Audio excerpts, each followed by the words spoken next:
Good morning, Internet, and welcome back to Minecraft Attack of the B Team. A lot of work to be done. A lot of work has been done. What I discovered is when I tried to set up those laser drills back on Mars, a fully powered laser drill with 4 pre-chargers, fully powered, will consume 20,000 RF per tick. RF is the measurement system that the power uses. And those solar panels produce 1 RF per tick each. So I am way underpowered. What I've decided to do then is, that's some other stuff I'll get to later, maybe.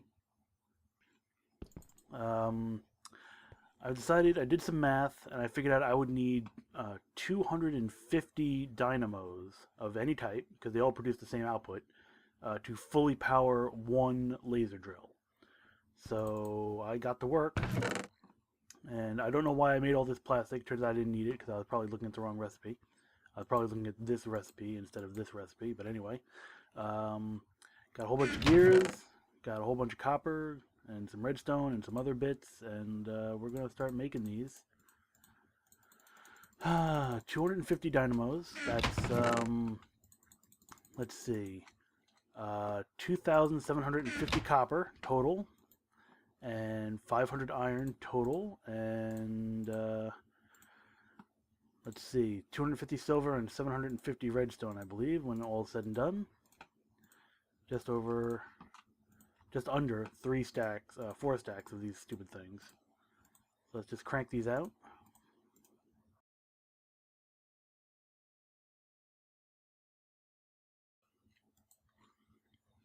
Alright, there we go.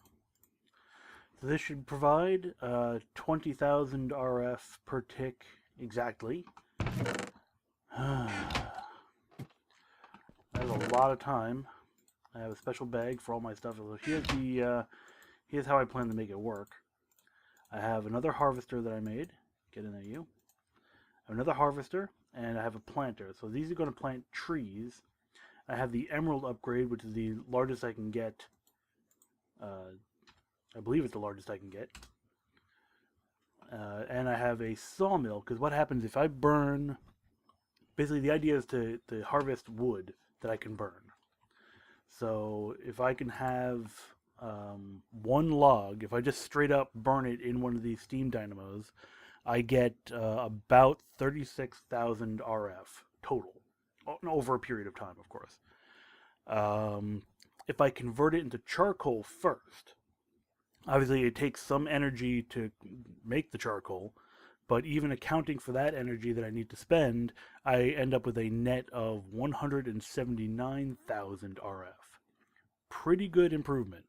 But if I use the sawmill to turn the wood into planks and sawdust, I burn the planks, and for every 8 logs I cut up with the sawmill, I can make a pellet, which I can then turn into charcoal and burn the charcoal. And if I do all that, including, I subtract all the energy that it requires to run the sawmill and the cyclic assembler and the redstone furnace to make the charcoal, all the math altogether, I get about 232,000 RF. Total out of that. So you divide that by 8, that's about 30,000 or so. So I think the most optimal way to do this is to go with the charcoal. So I don't really need these machines anymore, although I do need oh, I don't have it here. I need a redstone furnace. Oh, there it is. I'm looking right at it. So I think that's what I'm going to end up doing at the end of the day. Although I'm going to check the math one more time before I set everything up. But hopefully, because this isn't very efficient.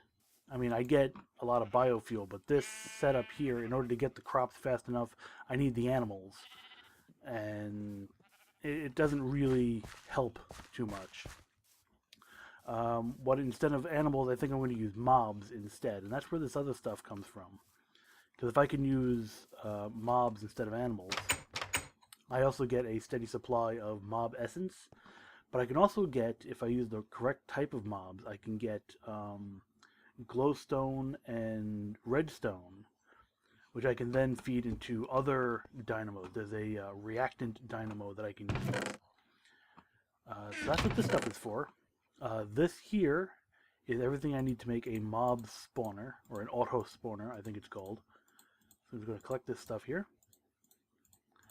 And this is an example recipe of a safari net. It's a single-use safari net. There is a reusable safari net, but it requires a gas tier instead of a ball of glue and a bunch of ender pearls. So that's a little on the expensive side. I do have one, which is really all I need because they are reusable. And this last recipe here is a Farnet Launcher. So I'm just going to go ahead and do this. This uses a ball of glue, which you get by processing rubber wood in the sawmill. But you can also use a slime ball. They're equivalent. So now we have a Safari Net, single use. So you can use this once, and when you let the mob out of the Safari Net is consumed. So you can only use it once. And we'll put this together here. And this will make our auto spawner. Now the auto spawner will consume mob essence, and it will also consume electrical power, but you put in a safari net, either a regular one or a reusable one, and it will basically clone whatever mob is in there. You can have an exact copy, which means any attributes it had, like what armor it was wearing, if any, or anything special about it will be copied exactly, or you can just have a generic type, like a skeleton will produce skeletons, or a whatchamacallit, a creeper will produce creepers. There's nothing specific about them. And this is a Safari Net Launcher, which is basically well, it's exactly what it sounds like. It's a gun that you use to launch Safari Nets. And somewhere I have, here they are. So I have a total of 9 Safari Nets. I don't want to waste them. But we can go mob hunting with them. So what can I leave here? Schematics for the cyclic assembler. I won't need that anymore. I don't think, anyway. Nah, whatever. And I have the reusable Safari Net here, so I'll just demonstrate this real quick. I want to be careful not to use that non-reusable one, so I'll leave it here. Okay. Let me get the Safari Net Launcher ready. You might see I got rid of all my cows, because when I was building all those solar panels, I needed the wool to make the wiring to make the solar panels, which turned out to be a complete waste of time. This guy has a walrus hat. I guess I already had a walrus hat. Oh well. I'll just breed us some more sheep because I'm starting to run out of them. But what I can do, well, you can just use it like this. You can just right-click on the sheep and right-click anywhere and it places them down. Or you can use the Farnet Launcher and boop. No? Does it only... Right-click to change mode. Oh. Change to capture mode. Oh, here we go. There we go. Boop. And now I can either release it manually or use capture mode. Boop. Or I change to release mode and I can shoot the mob to where I want it to be. In this case, I want it to be like over there. Anyway, this is a convenient way to move mobs around instead of using like leads or trying to lure them around with wheat or whatever. But most importantly, I can use this at range to capture what would otherwise be dangerous mobs. And then I can put them into my mob auto spawner. Now, since the auto spawner runs off of mob essence, I will also need a supply of mob essence. So what I'm thinking, and I don't quite have everything I need yet, but there is a porta spawner. Here it is. So this is one option. I can try to make one of these, which is stupidly expensive, but if I can, especially that nether star, that's going to be an adventure. But if I make this porta spawner, blah, blah, blah, if I make the porta, I'm not even going to try to say it anymore. If I make that thing, I can pick up a spawner from anywhere and move it down. It's kind of like the Safari Net, a single-use Safari Net, but for spawners, which is fantastic. So I could have a regular spawner that will produce, mobs just like it would, and then I can use a mob grinder to grind up those mobs, and that will produce the what do you call it? The mob essence, right? Sorry. I can produce the mob essence, and then I can recycle that mob essence to make more mobs using the auto spawner. So it's not quite self-sustaining. You need a little bit more mob essence than you get from grinding them. But with the regular spawner in there somewhere, that'll act as like a catalyst, and you'll get a multiplication, an amplification of sorts with the amount of mobs it can produce. And I think, maybe it's worth just having like the regular, these guys. I don't know. But I would need a lot of mobs. And yeah, I can swap out the type of mob that the auto spawner generates. I can even use sheep, really. I guess it doesn't matter what kind of mob it is, right? Yeah, it could be anything. But I can swap it out using, just take the safari net out and put something else in. And, I'll have basically a customizable mob farm. Any type of mob I need, I can go out and collect one. And we're off to the races. Let's see, I don't have anything here. We're good. Okay. I'm just making sure, because I emptied out my inventory to do that crafting. I want to make sure I didn't leave anything behind. Might as well cook these up.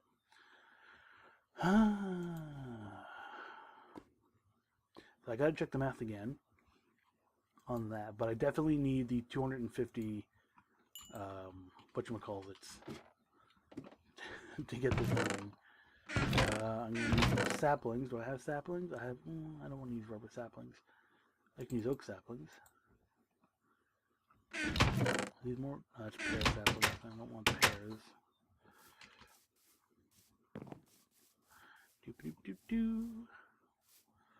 I should have brought my axe. Basically, I want to farm up. I should have a whole bunch of saplings still on Mars, so I should be okay there. Actually, I tell you what, I'll bring 2 sheep. I'll bring a breeding pair of sheep and a bunch of wheat. I don't even need to tap that. I have plenty more where that came from. So I'll waste 1 non-reusable safari net. Maybe I should bring some mob essence and just use the auto spawner. That might work.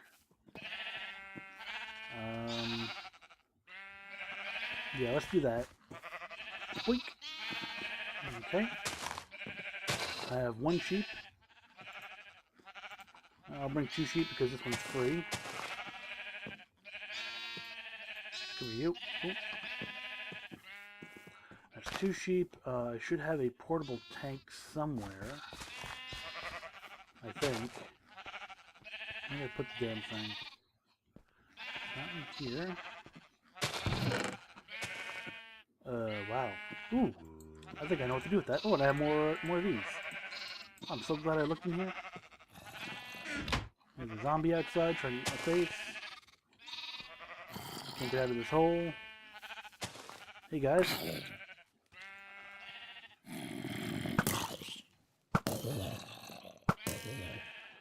Alright. I finally found out what to do with these hearts. So if you notice, I have 2 like orangey hearts on my health meter. Those are permanent upgrades.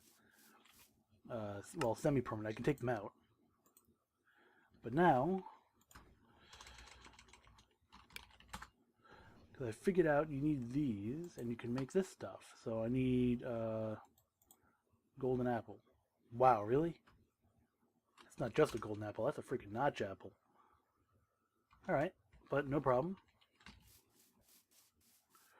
Let's see. I'm going to need some apple. Need apples. And we need some gold. 1, 2, 3, 4, 5, 6, 7, 8. And I'll craft this up. I'm using a crafting station now, by the way. I don't know if you noticed. What's nice about this is you can actually put stuff in here and then walk away from it and it won't spill out all over the place. Which is really the only feature I wanted. And it turns out they're easy to make. All you need is a crafting bench. Doop. And then you just put the crafting bench in a crafting grid, and there you go. And I really wish I had figured that out sooner. And if you put it next to a chest, it sees the inventory of the chest. Just the one chest that's adjacent to it.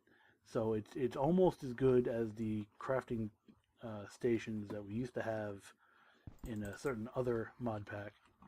But anyway, let's see. I need this and that, and I can do this. Doop, doop, and doop, and I make a yellow heart container. And I believe we put this in here, like that. Oh, we put it there. Oh, nice.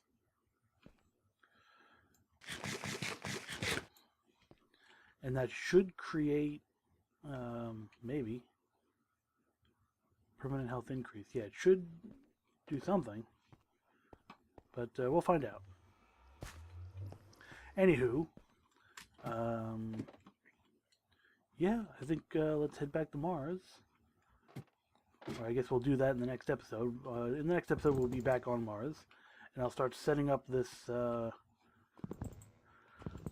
wood farm. That's going to be a lot of fun. I'm going to need dirt. I'll bring some dirt. So, I think we're going to cut this one short. Because I have some work to do, and it's actually getting kind of late on a Sunday morning right now. So, I guess I'm trying to think if there's anything else I need to worry about. I gotta find that other portable tank. I'll bring some mob essence with me. Get that auto spawner working, and some wheat. Grab some wheat. But I think other than that, we're done. For now, at least. Plenty of wheat. So thank you all for watching, and have a nice day. Or night. Whatever the case may be.